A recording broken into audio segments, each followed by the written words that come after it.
Et il est à noter que c'était les antifédéralistes de l'Amérique post-révolutionnaire qui étaient favorables au papier-monnaie. D'habitude, c'était les fédéralistes qui étaient opposés à la monnaie métallique afin de mieux régler les factures du nouveau gouvernement, mais cette fois-ci, les antifédéralistes, propriétaires terriens, favorisaient donc le papier-monnaie pour payer leurs propres factures. Ah, il semble que l'heure de la délivrance sonne. Nous reprendrons ce chapitre lundi. Et rappelez-vous que les devoirs du milieu de semestre sont à rendre le 29. Peu importe le sujet, pourvu qu'il traite d'un problème contemporain. En d'autres termes, il est inutile de claquer 10 $ bêtement et me servir du réchauffé acheté au marché noir. Vous êtes des élèves de Harvard, donc faites fonctionner votre matière grise. Voilà. Monsieur Fitzgerald. Oui, monsieur Rosen. On peut prendre n'importe quel sujet, parce que je comptais analyser le discours que le président Kennedy prononce demain. Le discours? Oui, monsieur, à Dallas, au marché des échanges. Il sera retransmis en direct à la radio et j'aurais aimé travailler dessus, si ce choix vous convient, bien sûr. Oui, monsieur Rosen, je n'y vois aucun inconvénient, allez-y. Salut Joe, tu viens de sortir un papier excellent dans l'héritage. Je n'irai pas jusqu'à dire que je partage toutes tes conclusions, mais c'est toujours un plaisir de te lire. Je te remercie, Paul. C'est quand même gentil de me le dire.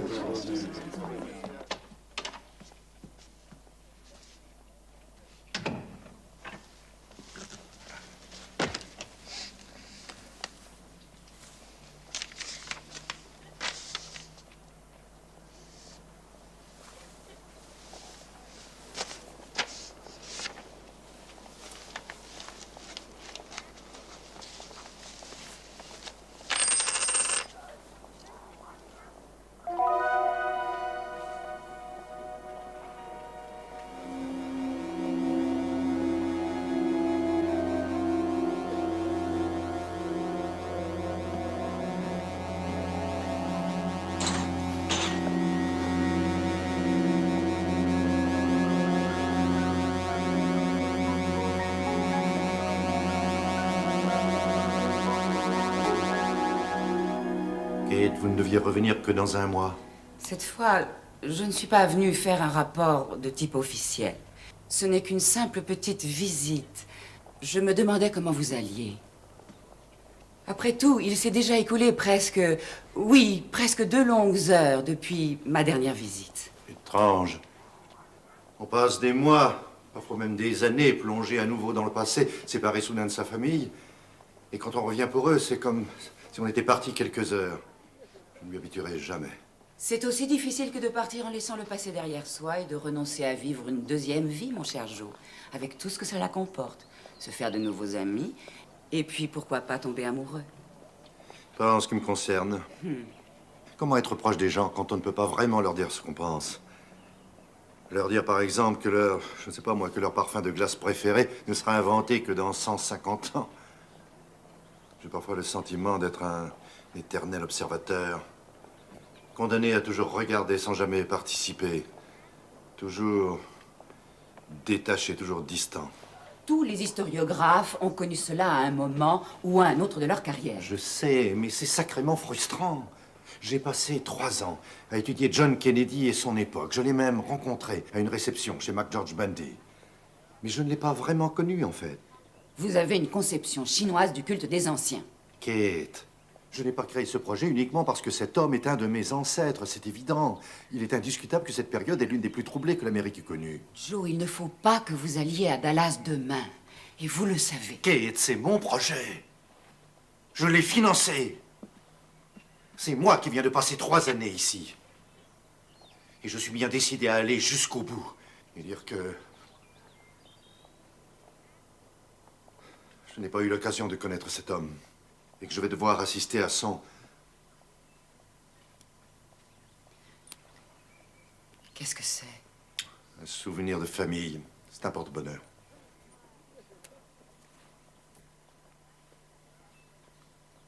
Daté d'une année après celle de votre destination. C'est contraire au règlement. On peut faire une entorse au règlement, Kate. Faites une exception pour une fois. Laissez-moi vénérer mes ancêtres, comme il me convient. Bien. Alors, bon séjour à Dallas, Joseph.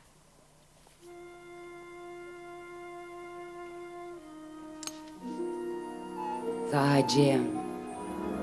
Laoblijo. Zaijian. Qu'avez-vous dit? Oui, je sais que je n'aurai la réponse que dans 2 siècles. Allons-y, je dois faire avec ce que j'ai.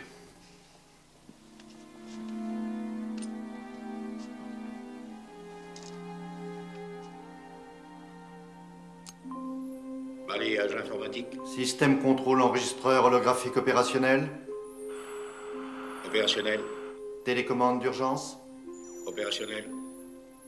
Si la bague venait à être séparée des contrôles temporels du poignet, le porteur de la bague serait automatiquement ramené au point de départ. 2172 après Jésus-Christ.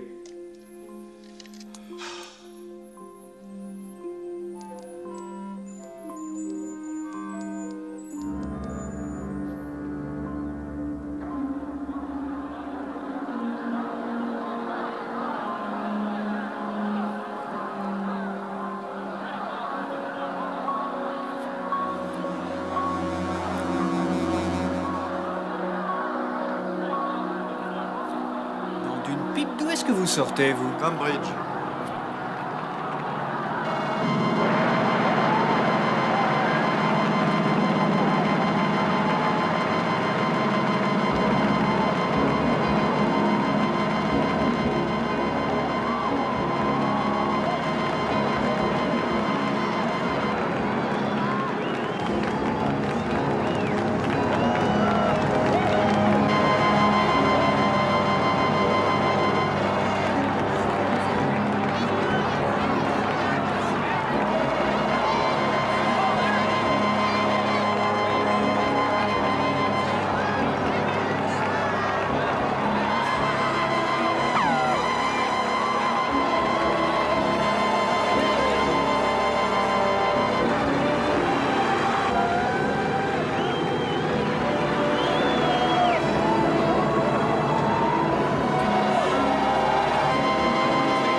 Non! Monsieur le Président! Couchez-vous! Couchez-vous! Arrêtez! Arrêtez! Couchez-vous, Monsieur le Président! Couchez-vous, Monsieur le Président! Couchez-vous! Oh, mon Dieu! Couchez-vous! Trésor 1, Trésor 2, vous me recevez? Ici Trésor 2, je vous reçois. Le Président et sa femme sont indemnes? Affirmatif, Trésor 2. Le président et sa femme sont indemnes. Je répète, indemnes. Appel à toutes les unités. Rendez-vous à Love Fields à 14h. Enregistré, Trésor 2. Affirmatif. Oui, bien compris. Merci, Ted. Terminé, Trésor 2. Je crois que M. Rosen pourra faire son analyse en fin de compte. Pardonnez-moi? Non, rien. Vous avez eu la confirmation de mon honnêteté. Oui, absolument. J'ignorais que vous connaissiez le ministre de la Défense, McNamara. Très peu, en fait. Je l'ai rencontré dans une ou deux réceptions à Harvard, c'est tout. C'est l'un de vos fervents admirateurs, semble-t-il. Il a beaucoup apprécié certains de vos articles, l'application des jeux mathématiques à l'analyse historique. Ah, Vous étiez venu à Dallas pour écouter le discours du président, j'imagine. oui, l'enregistrer pour mes élèves à Harvard. Peut-être un très bon téléobjectif, dites donc, pour que vous ayez vu le tueur à une telle distance. En fait, non, tout ce que j'ai vu, c'est le reflet du soleil sur du métal. C'est là que j'ai paniqué. Et heureusement, je dois dire. Sinon, ce pays serait peut-être en deuil à l'heure qu'il est. Ma question peut vous paraître indiscrète, mais Monsieur Livingstone, où est-ce que vous m'emmenez comme ça? Vous avez déjà rencontré le président, professeur? Oui, très brièvement. Il a reconnu votre nom et il voudrait vous rencontrer après son discours. Il va écouter son voyage au Texas. Tout le monde est un peu secoué par ce qui vient de se passer. Vous avez rendez-vous avec lui à l'aéroport de Love Field dans environ 20 minutes.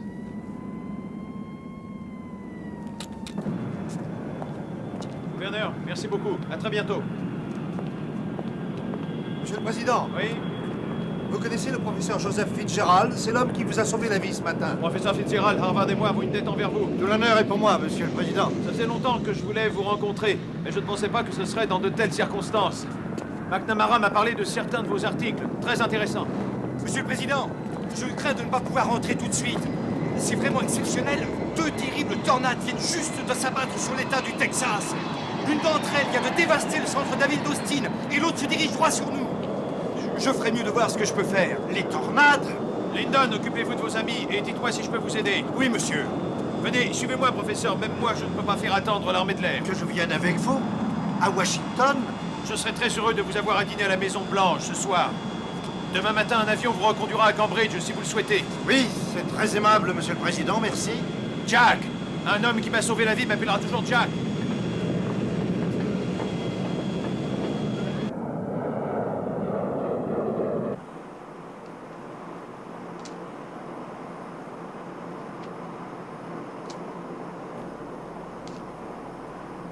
À quoi est-ce que vous pensez? Curieuse impression que de se faire tirer dessus. Pendant la guerre, c'était différent.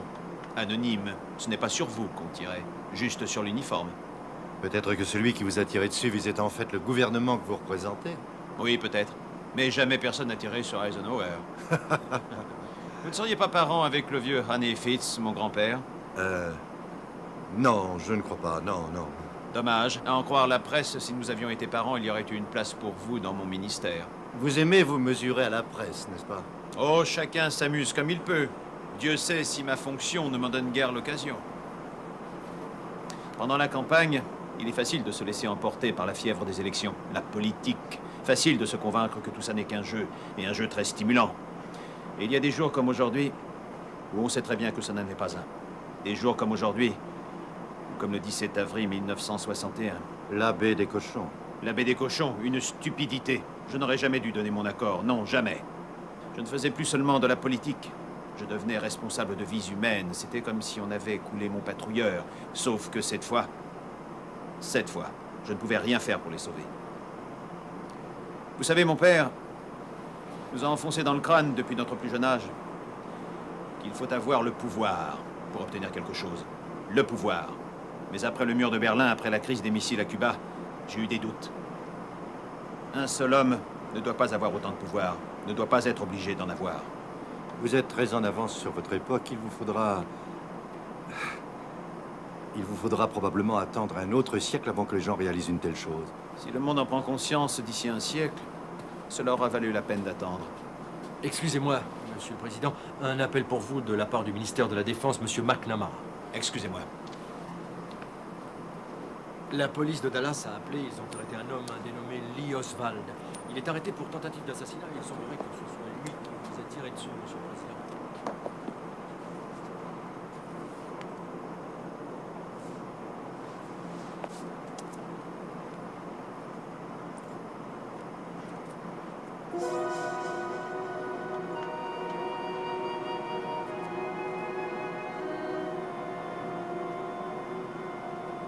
Bon, écoutez-moi bien, je viens de mettre nos forces stratégiques sur alerte jaune. Je veux une réunion de conseil d'urgence du cabinet et pour 7 heures ce soir.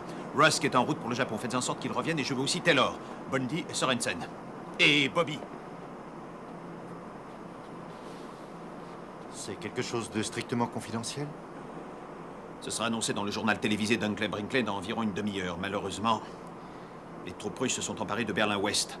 Le Premier ministre soviétique exige que nous retirions nos forces armées restées en Allemagne. Ils détiennent Berlin-Ouest en otage. Mais enfin, Khrouchtchev ne ferait jamais ça. Le président Khrouchtchev a été assassiné aujourd'hui.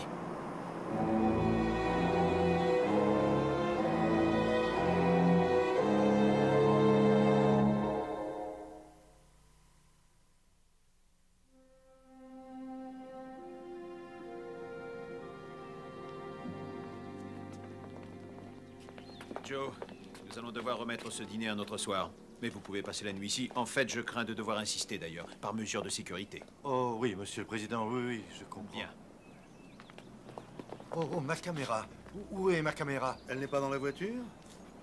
Alors vous avez dû la laisser dans l'avion. Ne vous inquiétez pas, monsieur Fitzgerald, on vous la fera rapporter avant votre départ. Merci, monsieur Livingston. Je vous remercie beaucoup. Premiers effets de l'intervention dans l'assassinat du président Kennedy. Déformation temporelle causée par l'interférence dans le cours de l'histoire. Pression atmosphérique résultant de cette interférence se manifeste sous forme de tornade.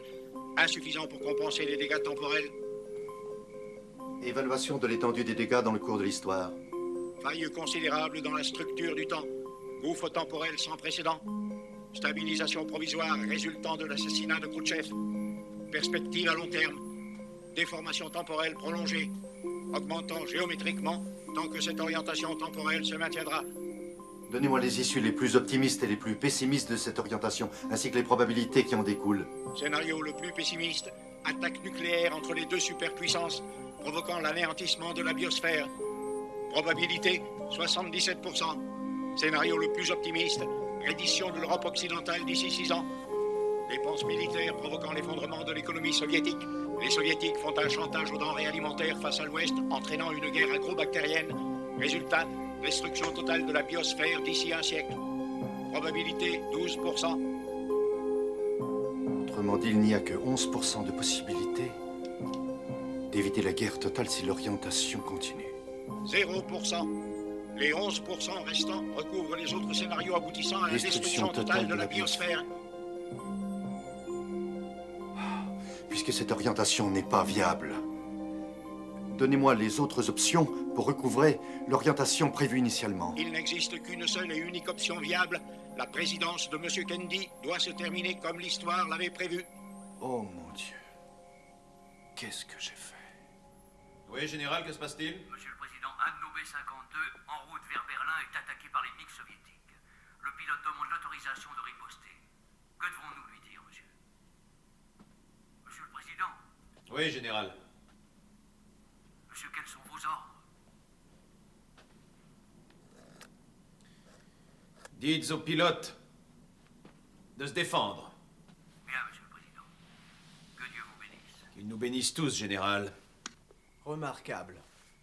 Depuis le temps que je suis au Trésor, je n'ai jamais vu une imitation aussi fidèle du modèle original. Celui qui a fait ça est un artiste. Ce n'est pas un projet de pièce envisagé par l'Hôtel des Monnaies pour l'année prochaine? Oh, bien sûr que non, non, ce n'est pas possible.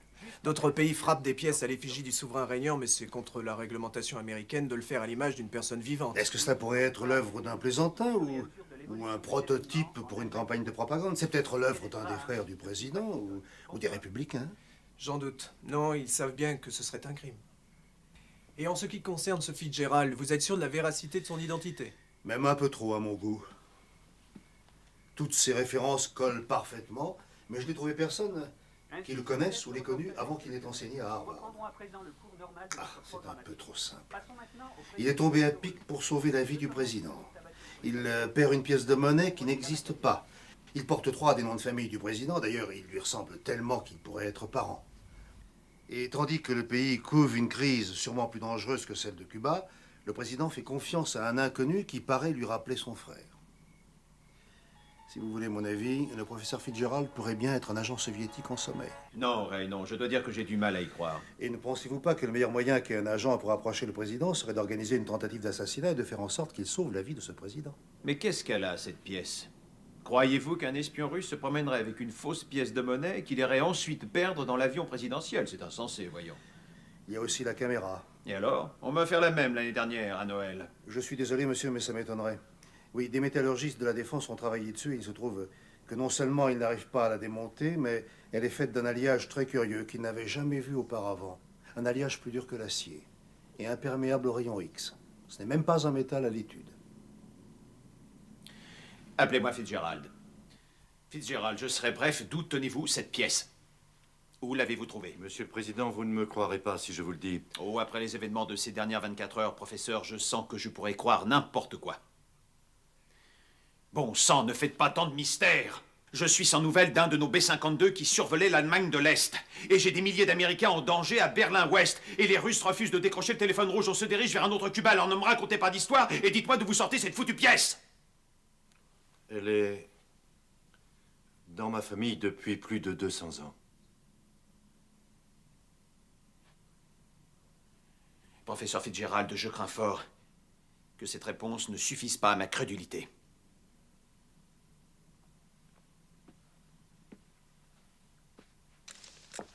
Du calme, professeur. Ce n'est pas une arme. Non, je vous le jure.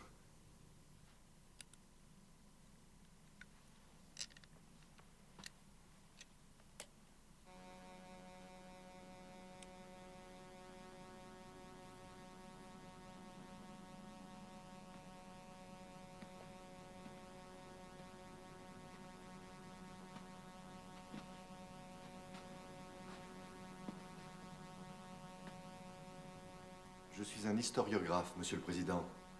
Je vis en 2172. J'ai été envoyé dans le passé dans le but d'observer les événements de votre temps.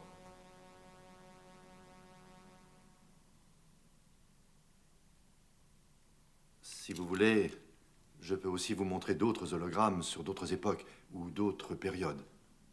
Non. Je ne crois pas que ce sera bien nécessaire. Dieu m'en soit témoin, je le crois, Livingstone. Dommage, Monsieur le Président, que le règlement de la Maison-Blanche interdise de boire pendant le service. Je vous donne l'autorisation de nous verser un whisky à chacun.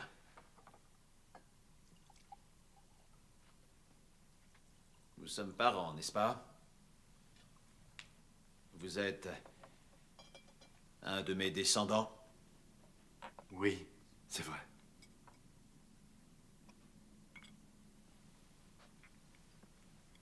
À votre santé. Oh, pardon.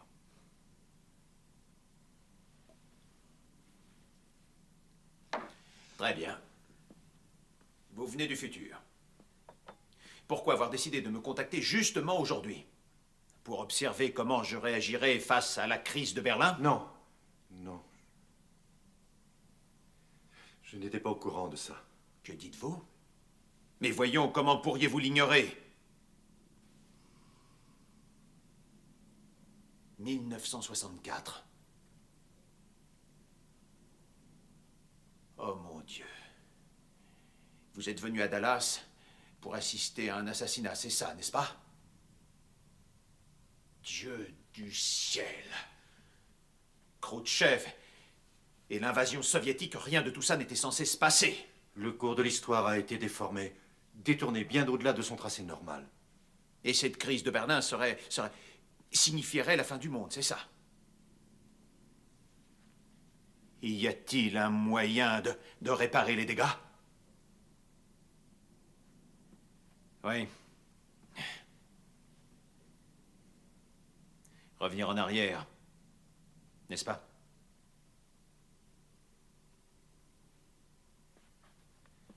Joe, vous allez le faire pour moi. Nous, les Kennedy, nous avons toujours résolu nos problèmes en famille. Oui. Joe, la famille existe encore? Oh oui. Il y a bien plus que ça. Dans mon futur,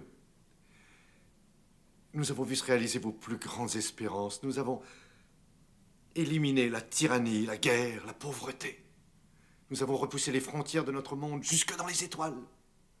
Et grâce en partie au premier pas que vous avez fait en 1961. Merci de me dire tout ça, Joe. Je ne prétends pas échapper à ma destinée. John, si vous voulez dire au revoir à quelqu'un en particulier... Je n'aurais pas la force de les laisser si je le faisais. Et puis, ils ne se rappelleraient pas de toute façon. Ah. Dites-moi ce que je dois faire.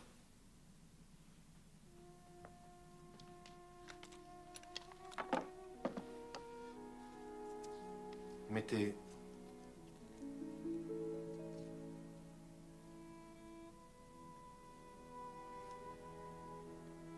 Mettez cette bague. Monsieur le Président, laissez-moi... Non, Ray. C'est mon destin.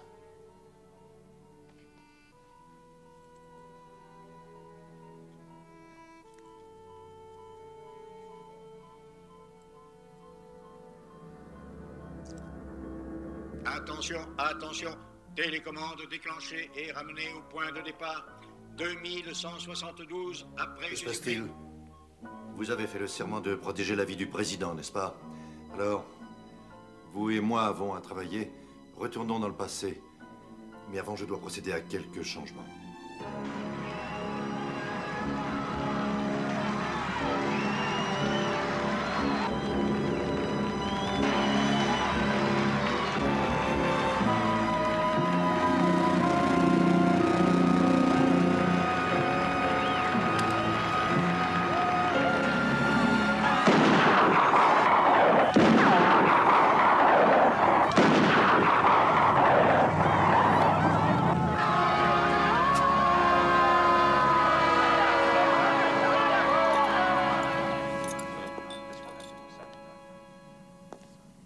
Quelque chose ne va pas, docteur? Comment ça, non? Tout va bien. Très bien. Le professeur Fitzgerald n'est pas le seul à avoir vécu une seconde vie dans le passé. Vous autres, vous saviez ce qui allait être arrivé? Certains d'entre nous effectuent leurs recherches encore plus loin dans le futur. Le professeur Fitzgerald n'a jamais su quelle serait sa destinée. Il n'y a personne qui puisse le savoir à l'avance. Mais en ce qui me concerne, est-ce que mes souvenirs pourraient changer l'avenir? Personne ne peut changer l'histoire. Même le fait de voyager dans le temps fait partie de l'histoire. Les actions du professeur Fitzgerald ont tout simplement été ce qu'elles devaient être. Alors vos souvenirs ne changeront pas le futur, parce qu'ils ne l'ont jamais fait. La dernière fois que je l'ai vu, je ne voulais pas lui révéler ce que je savais. J'ai dû me contenter de lui dire ces mots en chinois, une phrase que mon mari m'a apprise. Zaijian, Laongyo, Zaijian. Au revoir, vieux frère. Au revoir.